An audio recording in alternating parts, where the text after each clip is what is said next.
Uh, Good evening. My name is John McCormick. I'm a member of the Philadelphia Ethical Society and serve on the Assembly Planning Committee of the American Ethical Union.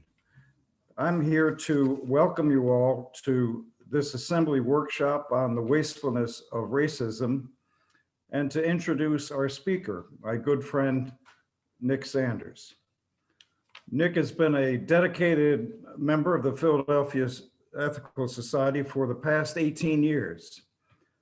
During that time, he has served on the Society's board for a total of 9 years, and he has chaired the Society's Ethical Action Committee for a total of 6 years. So he's been pretty busy. He has been a member of the Society's Ending Racism Task Force since its inception about 4 years ago. And he participates in the Education Justice Campaign of Power, the interfaith coalition of which the Philadelphia Society is a proud member. Nick is a retired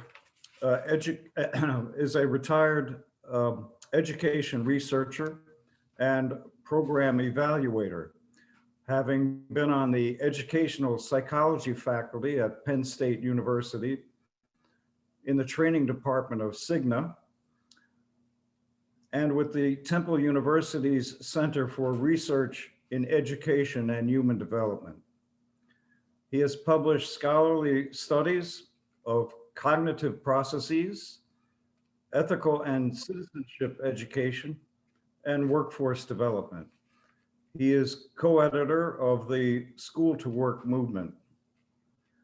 Having a career-long interest in the relationship between pre-adult education and fulfilling adult roles, Nick has been focusing his attention over the past several years on how education adequacy and equity result in positive societal outcomes.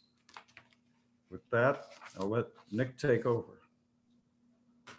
Thank you, John, and welcome to everyone this evening for coming. I hope you find this valuable kickoff of workshops here in the AAU Assembly. This workshop is intended to contribute to this year's AAU Assembly theme of addressing the whole truth about America. The contribution I am proposing is the framing of racism in America as wasteful of human talent. Now, it's a work in progress, so this workshop format is quite appropriate for what I have to offer. Here's an overview of what I have planned. Bart, could you start the sharing? Thank you.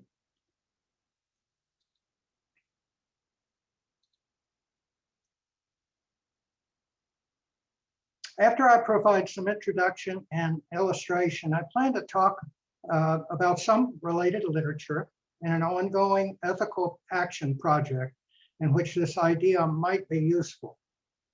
Now, that would take about 30 minutes. After I spend that time presenting what I have in mind, I will have some questions for you in hopes that you can be involved in the development of this idea. Last, in the remaining time, we will have an opening for you to bring up whatever you'd like to think is appropriate to discuss. If you have questions or comments before we get to that point, please jot them down and refer to them during the discussion time. Next slide, please. Next slide. Thank you. We usually think of racism as unethical because it harms people based on their skin color or lineage. It's unethical because it violates their inherent worth as human beings. Well, that's certainly true, but I believe it's not the whole truth about racism in America. Furthermore, our own anti-racist reaction to this injustice is to convince people to see how racism is so unethical.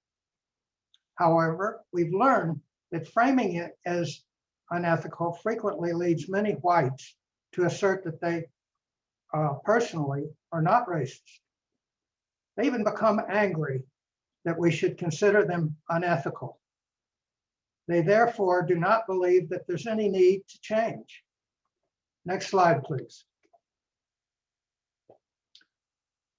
I believe that to consider the whole truth about racism in America, we must also include the damage that racism does to all of us, whites included. Racism diminishes us all because it works to prevent and diminish and demean the talents of people of color. That's a lot of wasted talent. It's not as if we do not need all the help we can get. There's climate change, ongoing wars, the threat of nuclear war hanging over our heads, viruses that can wipe out huge proportions of our species, and much more. We cannot afford to write off the contributions that people of color can make in coping with these multitude of various serious concerns. So I'm motivated to explore whether this framing of racism as wasteful can help in our work to end racism. Next slide, please. Here's a story that illustrates what I'm trying to highlight. I'm guessing that some of you have seen the movie Hidden Figures, and maybe even have read the book on which the movie is based. Most of the action takes place toward the end of World War II and the beginning of the space race in the early 1960s. It focuses on 3 African-American women who have a fine capability with mathematics, science, and computers. With so many men taken up by the war, these 3 women made use of this small break in the oppression of racism and sexism to obtain jobs with NASA. Those jobs allowed them to make impressive contributions to the successes of the United States in the space race to the moon. Hidden Figures is truly inspirational in depicting how individuals can overcome adversity to succeed in ways that benefit even those forces aligned against them.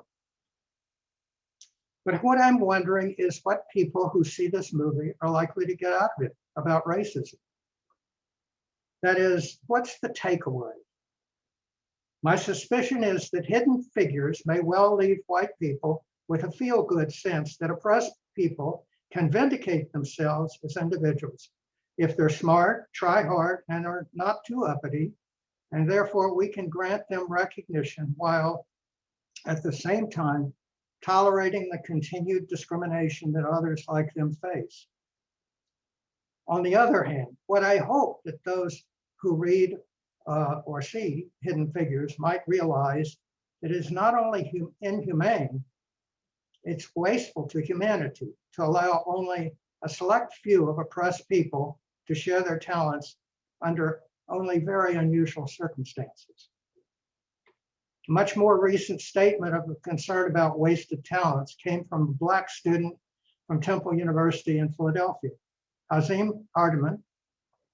Next slide, please. He was the first Temple University student, Black or white, to be awarded the prestigious Rhodes Scholarship.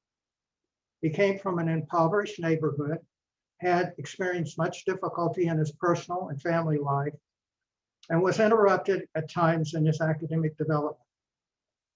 When he was held up as an example of resiliency in overcoming the handicaps of environment and difficult circumstances, Hardiman replied that he did not deserve the praise. He said that others who had supported him did. And he claimed that what we should be paying attention to was providing that good support for others. Moving from considering these examples to exploring what benefit there might be in framing racism as wasteful, I've looked into what recent anti-racism literature has had to say. I wondered if the idea of wastefulness of racism is important or even evident in these works. Next slide, please. To start with, I searched through Ibram Kendi's 2019 book, How to Be an Anti-Racist. Try as I might, I was not able to find this idea of talent loss in the book. This is not to criticize the book's value. It's quite readable and enlightening about the ways and circumstances in which racism is manifest.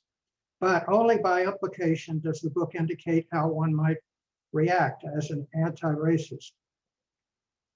As he ends the book, Kendi emphasizes the policies must be changed and characterizes racism as a cancer that must be treated. Note that while he was writing the book, he was being treated for a very serious cancer. So as he ends the book, he only briefly and generally says that the treatments to cure racism must be as intensive as the surgery and chemotherapy was to treat his cancer. In summary, nothing he concludes suggests that it would be helpful to consider racism as wasteful of human talent. Next slide, please. Another book I studied was Isabel Wilkinson's Caste, The Origins of Our Discontents, published in 2020. This book by Wilkinson also does not bring up the wastefulness of talent arising from racism.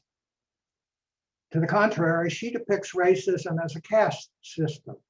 And a principal function of a caste system is to make clear everyone's predefined role in society, no matter what their individual interests or skills are. However, toward the end of the book, she does say this: for most of American history, the country was closed off from the talents of the bulk of its people of all colors, genders, and nationalities. Nonetheless, she never uses this assertion to provide any direction for ending racism. Next slide, please. The only anti-racist literature I found that suggests racism results in a waste of human talent is Heather McGhee's book, published earlier this year and entitled The Sum of Us: How Racism Costs Everyone and How We Can Prosper Together. As the subtitle states, her book identifies areas in which racism negatively affects everyone, including white people. Early in the book, she describes how even before the Civil War, there was an awareness of the negative effect of racism on most whites. Her research revealed that in 1857, there was a white Southerner named Hinton Rowan Helper, who published a book called The Impending Crisis of the South and How to Meet It. This book by Helper was partially a report of research on the presence of schools, libraries, and other public institutions in slave states compared to those in free states. The numbers were overwhelmingly larger in free states. Hinton Helper was sounding an alarm. Even though he was an avowed racist, he could not help but see how the large majority of whites in the South would benefit from these institutions that racism was withholding.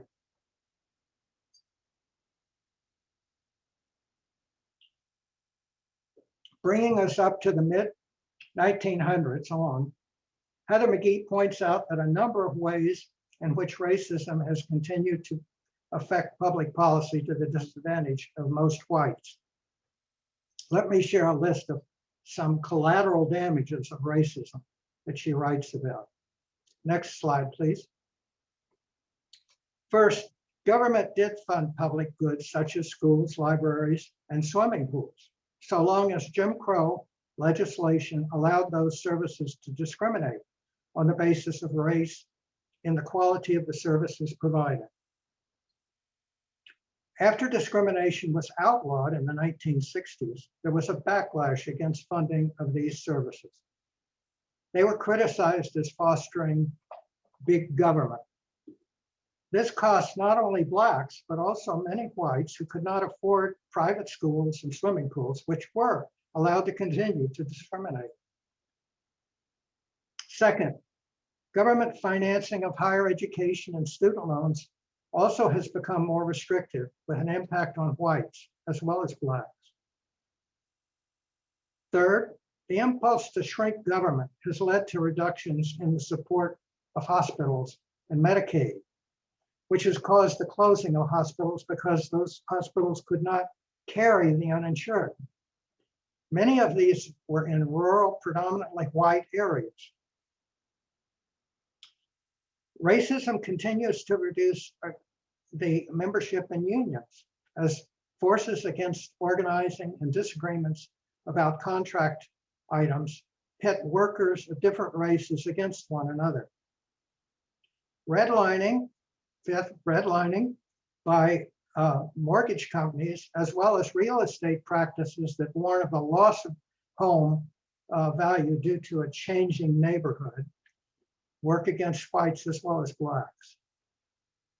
Now, these are just 5 of the collateral damages that Heather McGee describes as affecting whites, as well as people of color, due to racist ideology. The final chapter in the book, however, is titled The Solidarity Dividend and proclaims that there's a better economic outcome possible. That outcome is possible through recognizing the costs of racism for essentially everyone and the benefits of reducing it and ending it. Next slide, please.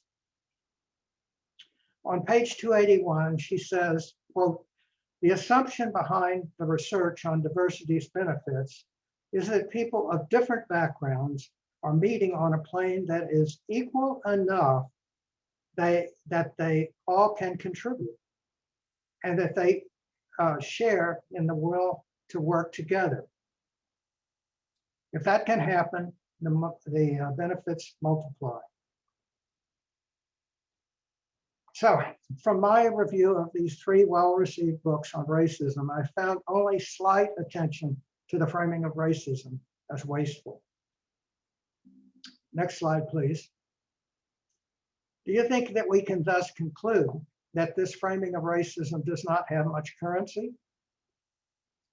Or maybe we can say that it looks as if the literature is drifting that way, and we are on the forefront of promoting the value of it.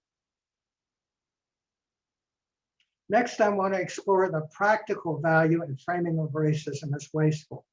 In the spirit of pragmatism, I think it's always good to ask what difference an idea makes.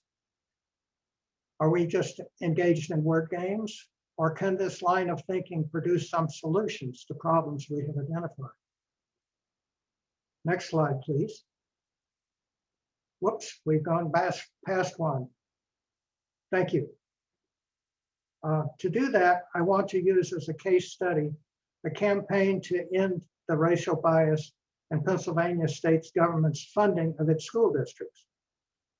Although I will use this Pennsylvania case, I suspect that you in other states may see similarities in your states as well. While Pennsylvania often touts its public education system as one of the best funded in the nation, that status is certainly not due to the contribution that the state itself makes. It is due to wealthy school districts driving up the state's average dollars per student through very hefty local property taxes. Next slide, please. Next slide, please. Thanks. Actually, the state's own contribution to public education in Pennsylvania is only about 35%, 34.7%. Now that places the state's contribution to its public education at 4th or 5th lowest of all the state governments in the United States. In the US, the average state contribution to support of its public education is about 50%, or half of the total cost. Next screen, please. Not only does the state's public education contribution compare unfavorably to other states, Pennsylvania distributes its contribution to its school districts in a way that favors wealthier school districts over poorer ones. Now this graph compares all 50 states, so it's pretty small and it's hard to read. However, what it shows is Pennsylvania on the extreme left, indicating the magnitude of difference between the state's share of funding of poorer versus wealthier school districts.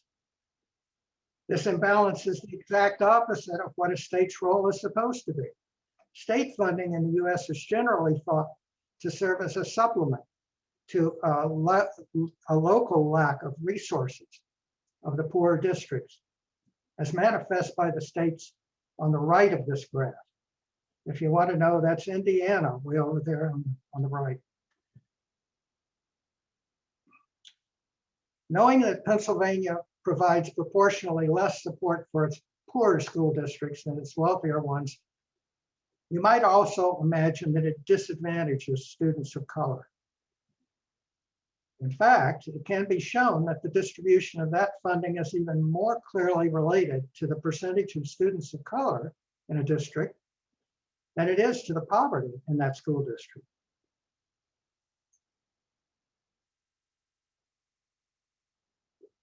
This racial difference in how the state distributes its public education dollars, excuse me, is the focus of an interracial, interfaith coalition that I have worked with for over the past 4 years. We've made presentations and otherwise worked to make various coalitions, congregations aware of this racial bias and to encourage them to contact their state legislators to correct the inequity. Usually we've asked the legislators to co-sponsor various bills to direct contribution of the funds according to a well-defined and quantifiable characteristics that indicate relative need. Next slide, please. Now, it may be curious to people not familiar with the situation to find out that our state's legislature actually did write such a needs-based formula into law in 2015. But it applies it each year only to the amount of funding that has been added to the state's public education budget since the 2015 school year. Currently, that amount constitutes only 11% of the state's annual education budget. That means that 89% continues to be distributed according to the opaque but demonstrably racially based pre-2015 distribution. Using a comparison between what districts do receive and what this formula says they need, we have this picture. Next slide, please. Each dot represents a school district in Pennsylvania. Yellows are the 50% whitest districts. Brown dots are the 50% least white. The diagonal line shows where actual funding equals fair funding, fair distribution. Dots above the diagonal get more than their fair share. Dots below are being shortchanged. This graph and related others showed we actually have numbers to back up our claim that the state's funding is, in fact, racially discriminatory. Now, we deliver the message that we need to change to 100% fair funding. We do this by way of constituent meetings with legislators, rallies near their offices, and various other methods. We hope to motivate favorable action by appealing to their sense of fairness or justice, or at least their need to appear being fair and just. Being a religious group primarily, we emphasize that their support is the moral thing to do. We assume that they will understand that it is not morally right for people of color to be denied equal opportunity for a good education. After campaigning for 3 years with this message for fair funding bills, we finally obtained 72 legislators to co-sponsor the most recent of the bills. That is 72 state representatives out of a total of 203, or only about 36%. And that's quite far from a commanding majority. One big problem has been that if all the state money were distributed fairly, not only would districts that have been getting less than their fair share get a big boost, those districts that were previously getting more than their fair share would stand to get less than before. So it can be seen as a zero-sum game. The previously shortchanged districts would be winners, and the previously those previously benefiting would be the losers. And you can bet that those legislators with school districts that would get less than they had previously gotten would not be inclined to vote for fair funding bills.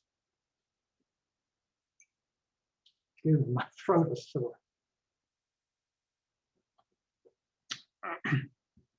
To recognize that problem, this year, the governor of Pennsylvania proposed an education budget that provides for fair, needs-based funding for those in school districts shortchanged in the past. And that also ensures that no school district would receive less from the state than in the previous year. While this approach may be seen as the solution to the current impasse, it is costly, and therefore it arouses considerable opposition. To me, acknowledging this cost seems like an ideal time to press for education funding as an investment in human talent. Next slide, please. Formal education is often seen as having a payoff in the future.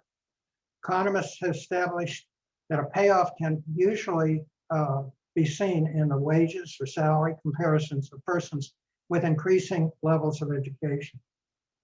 And the value of education does not only accrue to the individual in terms of monetary income.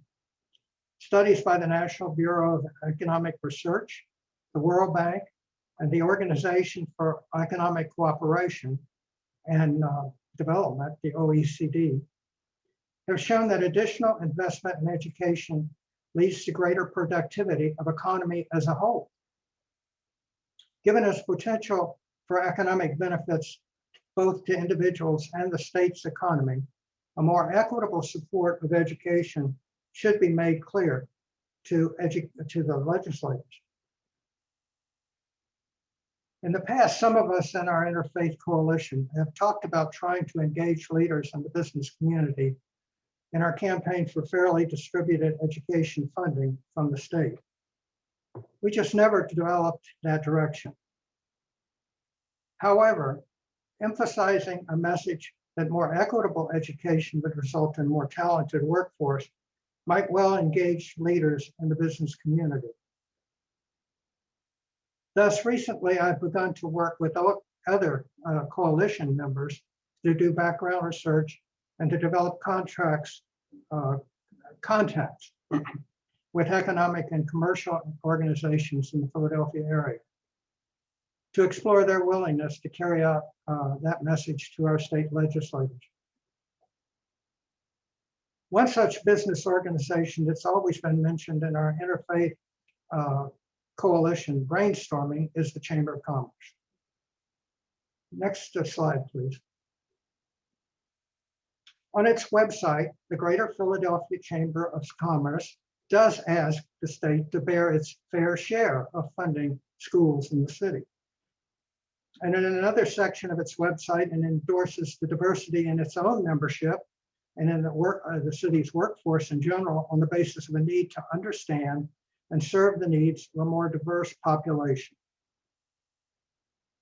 Further, in the aftermath of George Floyd's death at the hands of police and in the early months of the COVID-19 pandemic, the Chamber released this statement that read in part, "The events of recent weeks have laid bare the gross racial inequities that persist in our society.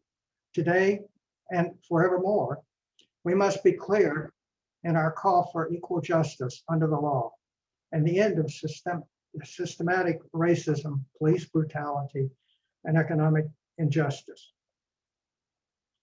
Now, of course, that statement's quite general, and neither it nor the actions that the Chamber lists afterward suggests the need to rectify the racial inequity in Pennsylvania's funding of schools. However, in the next few months, we shall be using these public statements, plus whatever else we can muster, to determine that if there is actually a willingness on the part of the Chamber to approach state legislators about how racism in the state's funding of public education impacts the need for a diverse workforce.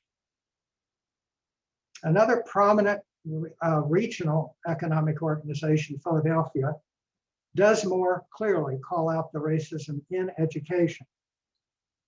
Next slide, please.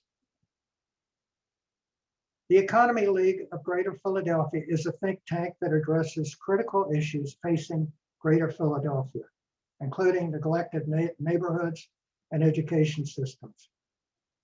Its website homepage highlights this message that racism has been woven into the fabric of this city and this country, and that the Economy League pledges to work with allies across all sectors to help unbind our city and communities from this legacy.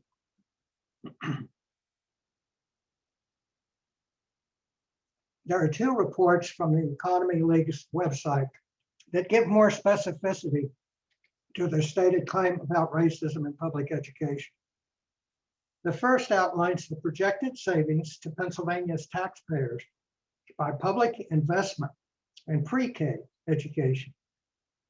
The report, which was recently updated, further emphasizes the need for continued investment because access to quality early childhood education remains, quote, starkly unequal, often falling along racial lines. The second Economy League report is entitled Structural Racism of Public Education. This report displays the racial composition of Philadelphia neighborhoods at various levels of school performance as classified by the school district in Philadelphia. The report presents clear evidence that the neighborhoods with a higher percentage of people of color, with the exception of Asians, have schools that are performing less well. The conclusion is that, quote, deep structural racism has led to an enduring and deepening legacy of residential and educational segregation that's profoundly shaped the structure of opportunity in our city and our country. Now, still missing from the Economy League's public position is any analysis that the state government's public education funding needs to be addressed. They certainly have taken the position that the state's support of early education is a worthwhile investment with multiple public benefits. And the organization certainly has taken a stand to work with other organizations in confronting racism in the education system. Thus, we believe that the Economy League would be a good place to test whether the idea of wastefulness of racism might be a motivator with business organizations.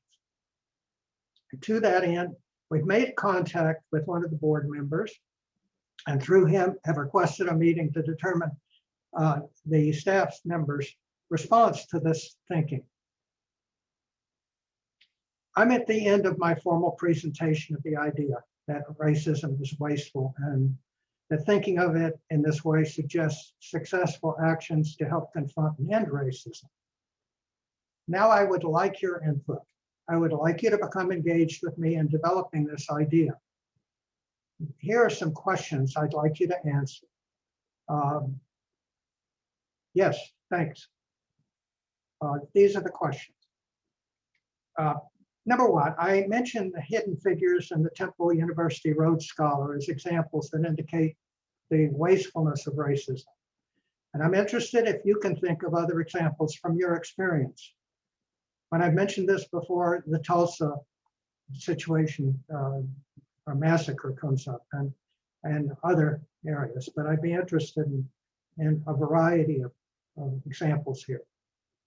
Second, I summarized my research in anti-racism literature in the recent Kendi, Wilkerson, and McGee for the idea of racism as wasteful of human talent. And while I found some slight incidental suggestions of it in two of them, but there was nothing very clear.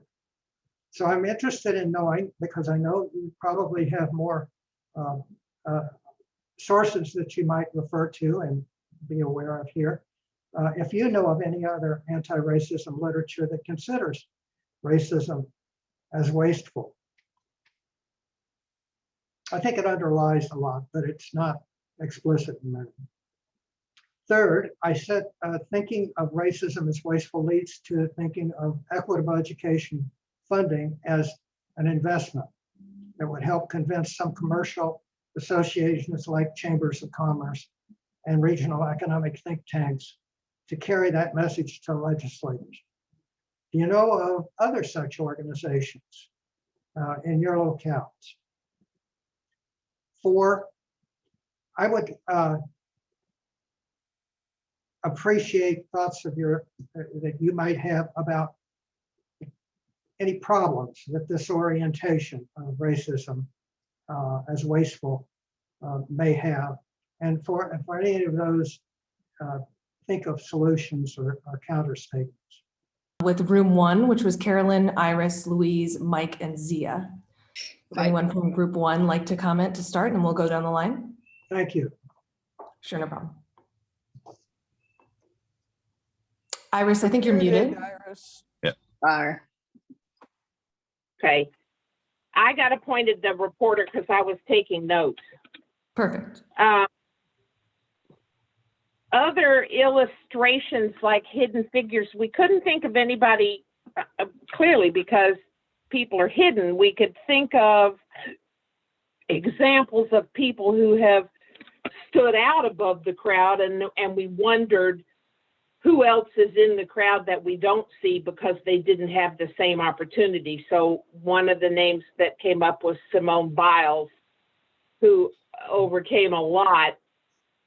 How many other gymnasts are out there that we don't know about because they don't have that opportunity? None of us knew any literature. Nick, you've done the reading for us all. But we did come up with a lot of local organizations or ideas for other places to engage.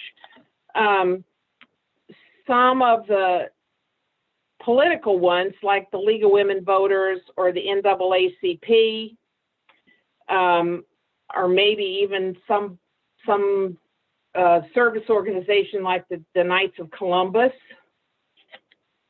But then Carolyn suggested, what about going to some professional associations like the local Nurses Association? How many more nurses could we have if more diversity was allowed into the profession, if education was better? And Carolyn also came up with tackling the editorial board of the local newspaper. Are you Do that. looking at this aspect of diversity? Are you looking at this aspect of racism, and could you give it more voice? And then the last thing, in terms of what other practical advantages are there, the one that Louise came up with was diversity is actually a strength, and the more people that we can mix into the conversation, the better our outcomes will be. Thanks very much. That's very good. Very helpful.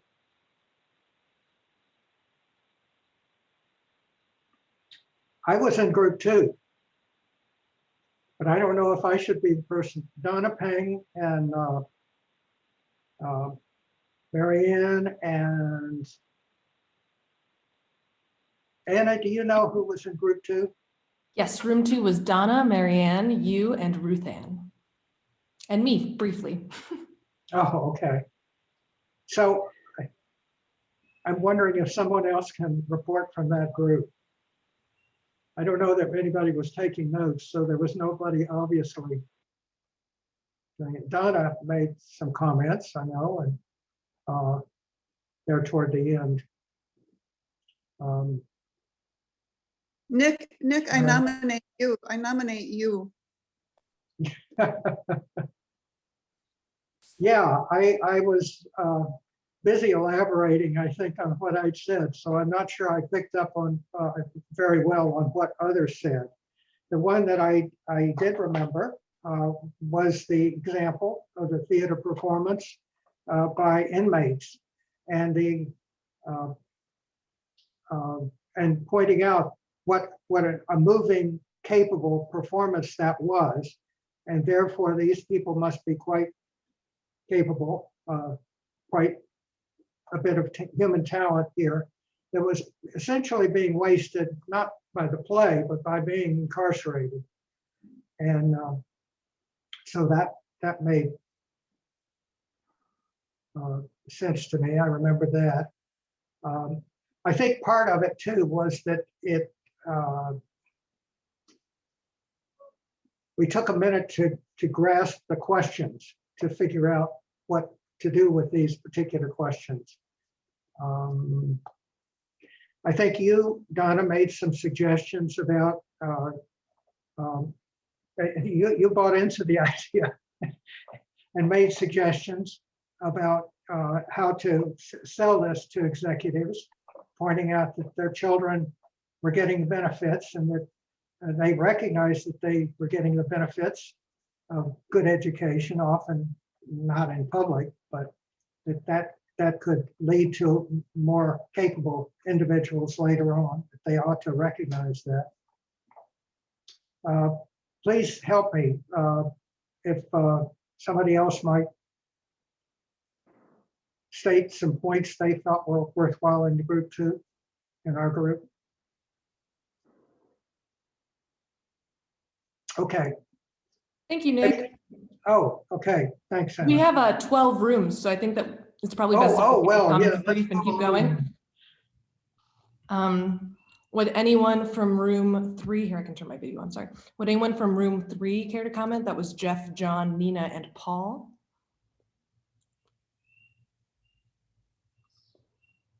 This is not mandatory, so if you don't want Unless to. the no others would worries. like to comment, I'll just quickly, there was really only 3 of us in the room. But we focus primarily on the discussion on the education, and specifically here in Baltimore, about sort of the sad aspects of it. And I'm sure it's true of many large cities, for which even the teachers in the school system use the term sort of a pipeline from school to prison for a lot of the city schools, which is a tremendous waste. And I think it has been created and exasperated by the policies created by politicians, as well as the administration of the school system itself, which has laid just about every responsibility on the teacher, which detracts from teachers actually teaching. And I think that has been a tremendous waste for not only the school system, but I mean, a tremendous waste for the minds that are not learning. And I think that's about the biggest crime I could think that in the school system that's happening right now. Nina, John, you have any comments? No, I mean, no, I didn't have anything to add, really. Well, we had a wonderful conversation between us, so thank you for the opportunity. Yeah, thank you so much for sharing, Paul. That's awesome. Room 5, John, Kay, and Susanna. Does anyone feel like sharing?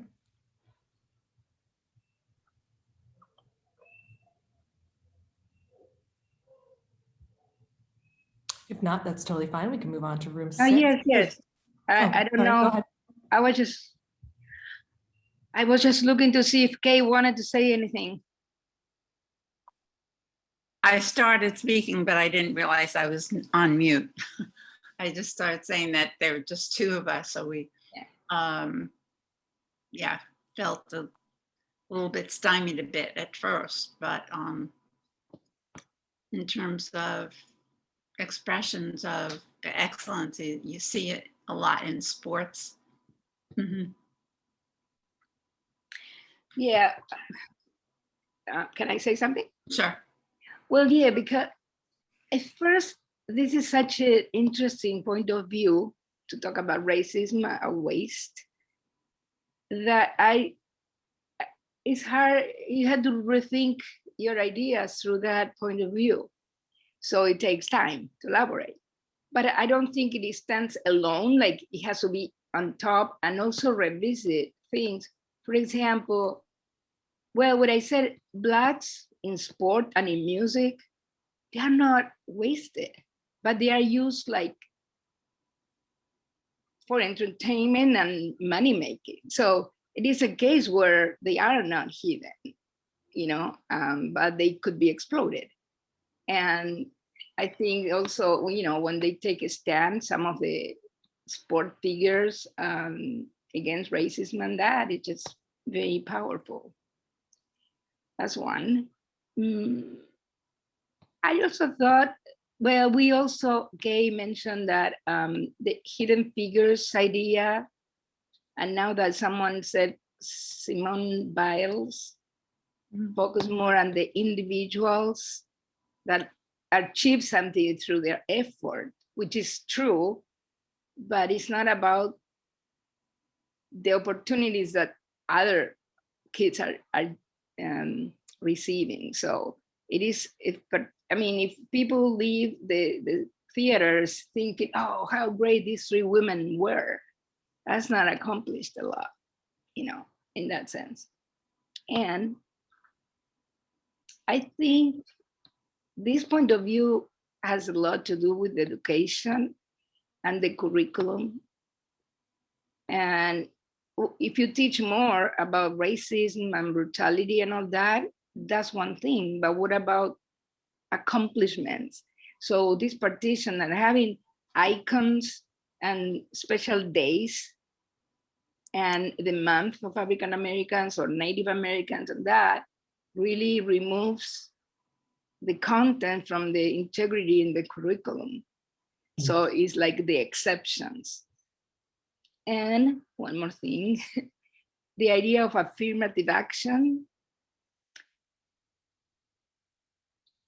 Many people see it as unfair and as a quota, instead of saying, we don't want to waste people. So that idea has to be changed, because it helps avoid that. So kind of spotty, but these are ideas that came to my mind in case. Thank you. Can I say something else, Kate? I think that's like to hear from other people. Yes, thank you. Thanks so much. Thank you so much for sharing. That was great.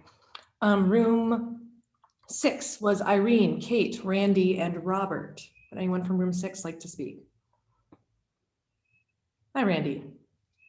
Hey, Anna, thanks. Yeah, we were, Kate and Bob and I were in that room, and Kate came up with a great example from recent news stories of race norming in the NFL, where the institution was controlled by white owners who felt that Black players shouldn't be developed to become managers and coaches because they just didn't have the ability to do that. And that racist norm persisted for years and is now only being challenged. That kind of compounds with the physical damage that can happen with brain injury and things like that, so that the players were both exploited and then denied opportunities for advancement. So that was, I think, an example of extreme waste. We didn't really focus on literature, but when we looked at allies, we thought that teachers' unions would be a natural ally for supporting a better distribution of educational funds, because many teachers right now are working in seriously underfunded situations where it makes it even more of a challenge to work with the population that doesn't have the opportunities that other populations may have in terms of home education and other things. We also thought of that in framing the challenge of wastefulness and racism, it should also talk about, it should be framed with the overall picture as well, in that racism has many facets, and while it may be wasteful for white people too, the brunt of the waste falls upon people of color, and that should be something that should not you did mention that quite clearly, Nick, but it's just a point to be stressed. Yeah. And that the waste of racism is just one of the areas that needs to be addressed for the necessary societal change. So that kind of ties us up, unless Bob and Kate have anything to add. Nope. That's fine. Thank you so much, Randy. That was really informative. Room 7, we have Betty, Jeff, Norm, and Rebecca. Apologies if I mispronounce anyone's name, by the way. Would anyone from room 7 like to share? I would ask that Rebecca repeat her summation that she did at the end of our session, because she really nailed all of our struggles to get a hold on the construct. Would you do that, Rebecca? Sure. We weren't as precise in terms of going down the questions, but I think we answered the first one fairly well in illustrations of wastefulness. And 2 that we had was specifically a waste of life. There was an example of I may get the races wrong, but a Black vet who came home and had some training and was going to give CPR to a white woman to revive her, and a policeman told him not to do that, and she died. A Black doctor was told that they weren't supposed to touch this white patient in surgery. It got ugly, and they ended up needing her to come and help, and she helped, and the patient was saved. So, I mean, those are pretty gross, extreme, I don't mean gross, but extreme examples of the wastefulness, but I think they were interesting.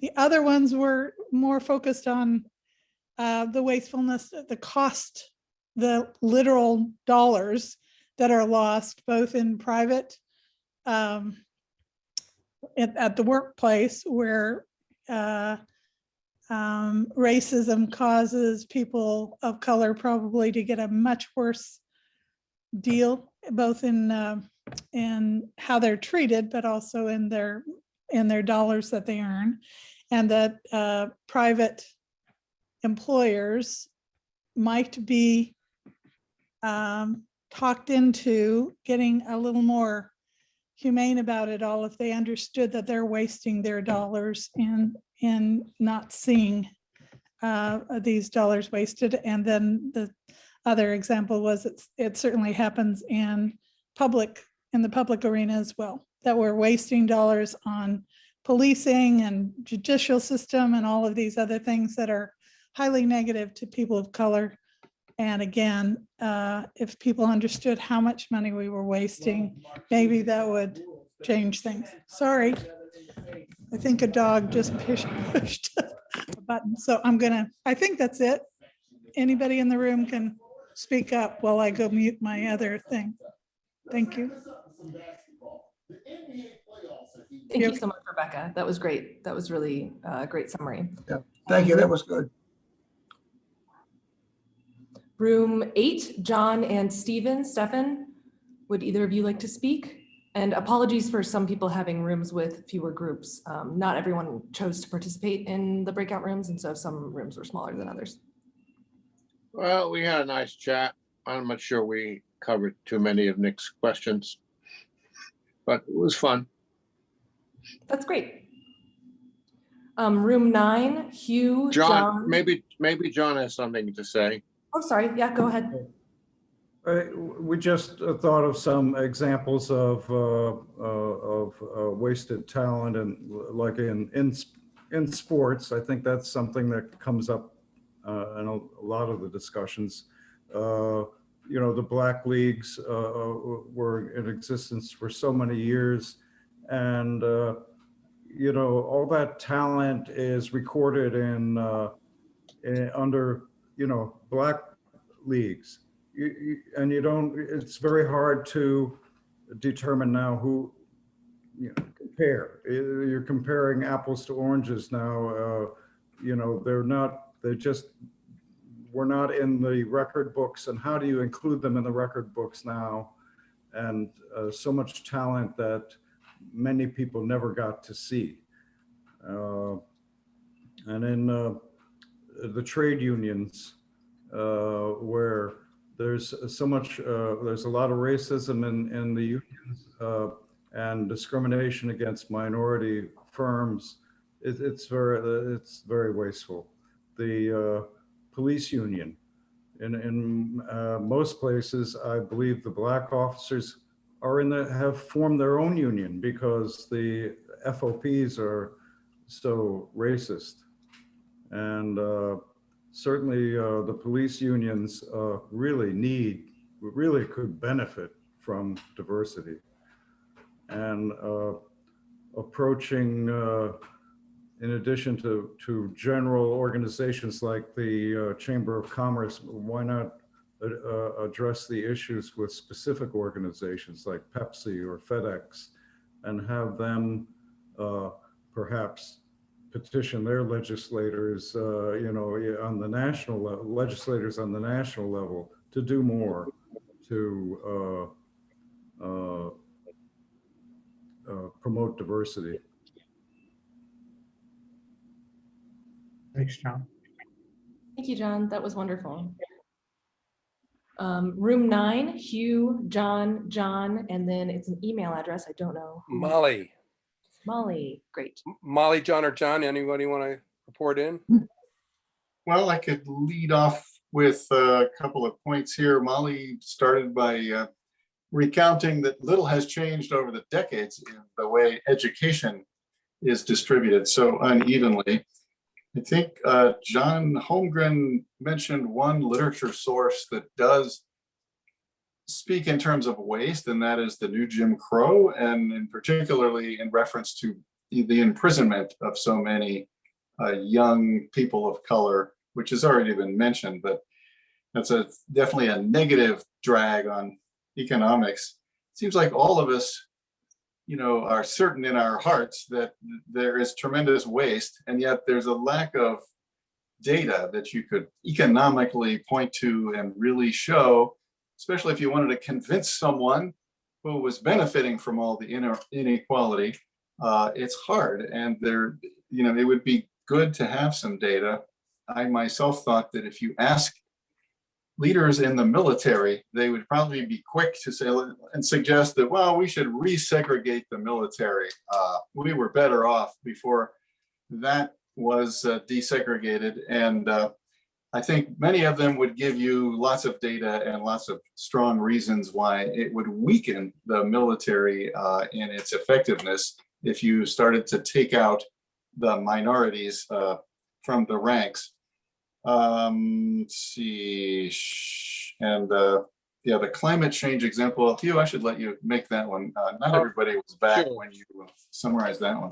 Sure, because it's, I mean, I feel like people of color around the globe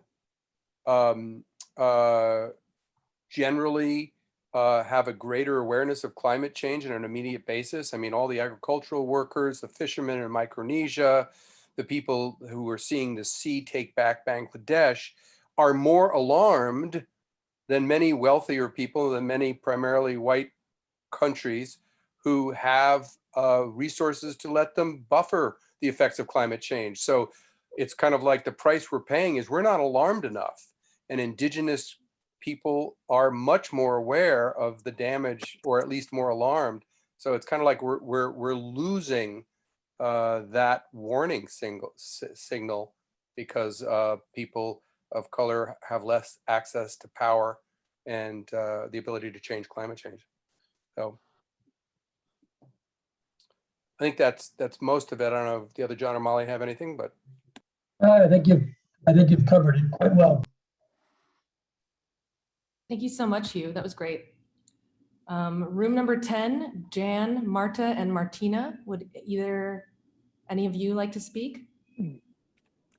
I can start off. I think the illustration of racism, like many other who mentioned prisoners, Marta brought up, I think a recently released incarcerated person who had benefited from the self-education of his fellow inmates who became for lack of a better word, jailhouse lawyers who helped him tremendously. And if they can get themselves educated in prisons, just how much more of that talent could have been developed in better circumstances. We didn't have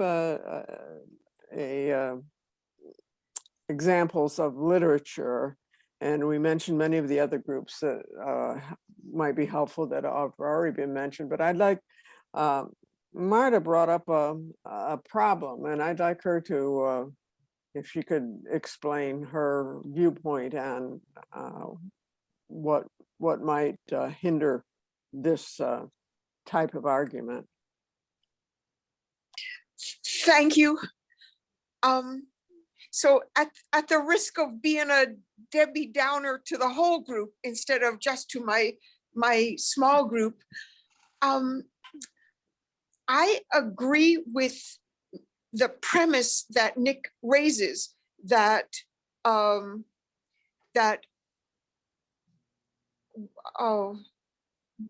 racism is wasteful,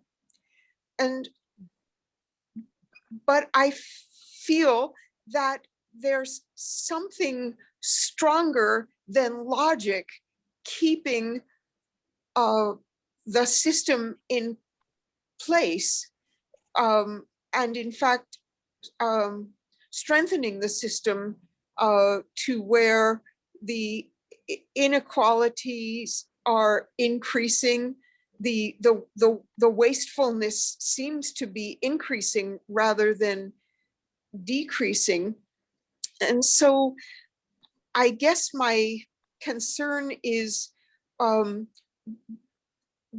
we can see that everything would be better if the system was based on something more like what ethical culture is based on, that we would bring out the best in the world if we brought out the best in each other. So what is it that's keeping the system doing just the opposite? And my answer is capitalism, but I'd love to have a different answer. Thank you.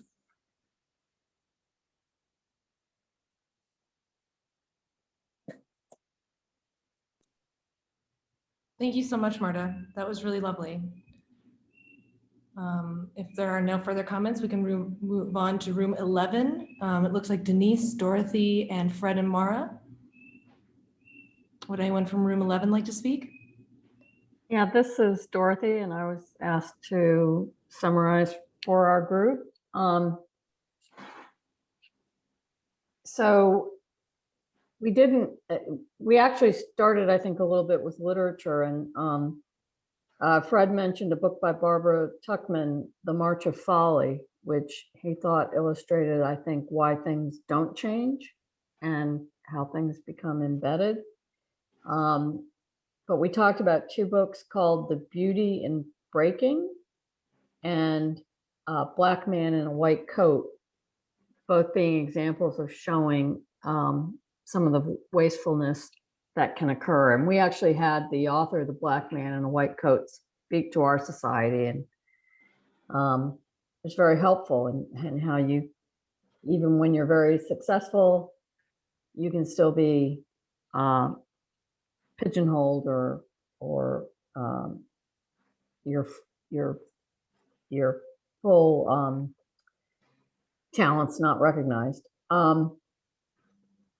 As far as associations that could be helpful, we mentioned businesses along the lines of somebody who spoke earlier about some of the large corporations like Pepsi. So there are corporations in Texas that are working against their voter suppression efforts, and there were obviously corporations in Georgia that did the same. Talked about, Nike taking on Colin Kaepernick as a spokesperson. So, we thought there was some possibility there. And the last question was, what other practical advantages? There was a note put in the chat about how one benefit of diversity is evolution. So getting back to a very, original, spot in terms of what we need and why we need it. Evolution is one example. And then we also talked about the fact that colonialism is a good example of how things can end very badly if you don't recognize quality and the value of all people. And Fred, Maura, or Denise, if you have anything to add. I think you covered it. Thank you, Dorothy. Yeah, I'd add one thing on that evolution idea. Sickle cell anemia is an incredibly good example of the value of diversity because it's considered a bad thing. But if you have one sickle cell gene and one non-sickle cell gene, you're much more resistant to malaria. So there's a value to diversity. I'll put it that way. Wow. Thank you, Dorothy. That was great. Thank you all so much for sharing. Can I throw one other idea out real quick? Oh, go ahead, go ahead. I know it's late, but one of the things that I stumbled on was the idea that in ethical culture, we believe that bringing out the best of others brings out the best in ourselves. And I just thought that if in fact we bring out the best of a diversity of people, we bring out a diverse best in ourselves. So I think our own self-development is enhanced by being in a greater environment of diversity, which can only happen when you eliminate the barriers. So just an ethical culture twist. I'd like to add something to, I had given the name of a book and I think I got cut off at the end of the, before the breakout session was over, so it didn't get in. And I think it's an important book. It's called The Color of Law. And it goes through last, well, since World War II, a little bit before, the issue of the number of federal laws that have further and further restricted African Americans and other people of color. And it moves them further and further behind, and sometimes in very strange ways.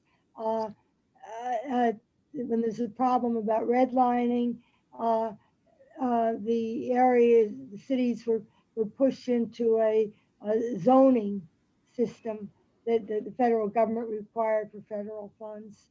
And once in the zoning system, they got African Americans to move into the zones meant for African Americans and other, and usually industrial places, and either industrial or residential homes for African Americans. And I always wondered why African Americans tend to be in industrial areas. That's because that was all there was for them. But the worst of it is when they moved into those areas, they often were really forced into those areas because in a segregated school system, schools outside of those areas were closed, and the public school made available on a segregated basis was near the area zoned for African Americans. So you begin to see major shifts, and so you begin to see the government really working in that kind of way. And I think it's a very important book because it demonstrates how much effort was put into wasting lives, if you will, and creating situations of oppression that way. It's an easy read and I would highly recommend it. I would like to say something. I couldn't unmute myself in time. That I think that you have an important point in that a lot of racism is based on seeing the world as a zero-sum game, that people see that if brown and black and brown people get ahead, they think it means that white people will pay a cost. I think it's important to see the world as a non-zero sum game, that if you can bring out the talents of all participants, you increase the pie and you increase everybody, and everybody is better off. I agree. Great, thank you so much all for sharing. Because it is running late, I do want to grab the last group just quickly so that everyone gets a chance to participate. Room 12, Esther, Jackie, Paula, and Rochelle. Would anyone like to share? And thank you everybody who has shared your group's discussion tonight. It's been really informative. I'll step in quickly. Nick, this was a shift for me personally to go from thinking of racism as an ethical issue to racism as an economic issue. So it took me some time to get that through my head, and I got distracted in our discussion just by that shift. So the books that were mentioned in our discussion, Caste by Isabel Wilkerson, How the Word is Passed by Clint Smith, and The Color of Law. And we didn't see that any of them really took on this as a wastefulness issue, but more as an education issue. Esther, Jackie, and Rochelle and I talked about education and how it is funded, and not as education as as an economic system. So Rochelle, Esther, and Jackie, those are just my points. Open to others.